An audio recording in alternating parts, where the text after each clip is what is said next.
আর একটা এক্সারসাইজ দেখাবো বন্ধুরা, সেটা হচ্ছে সুপারম্যান এক্সারসাইজ। এটাও কোমরের পক্ষে খুব উপকার দেয়, সাইটিকা পেনের ক্ষেত্রে উপকার দেয়, যাদের কোমরে দেখা যাচ্ছে রেডিয়েশন পেন আছে তাদের ক্ষেত্রে উপকার দেয়, নার্ভনেস আছে তাদের পক্ষে উপকার দেয়, যদি স্পন্ডিওলোসিস থাকে তার ক্ষেত্রেও দেবে, স্পন্ডাইলোসিস তার ক্ষেত্রেও দেবে, যদি দেখা যায় আপনার লস অফ লোডোসিস আছে তার ক্ষেত্রে উপকার দেবে স্পাইডারম্যান এক্সারসাইজ।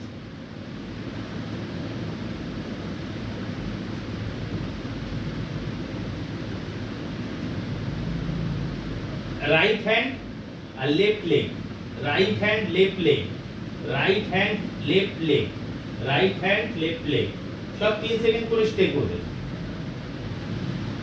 আর left hand right leg, left hand right leg, left hand right leg, left hand right leg, 3 বার করে ট্রাই করবেন প্রথমে।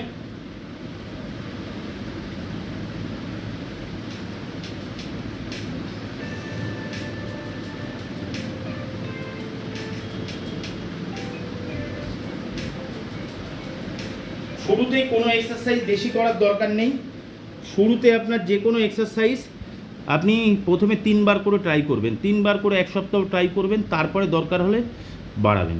মিনিমাম 3 বার করে ট্রাই করলেই যথেষ্ট। নমস্কার বন্ধুরা।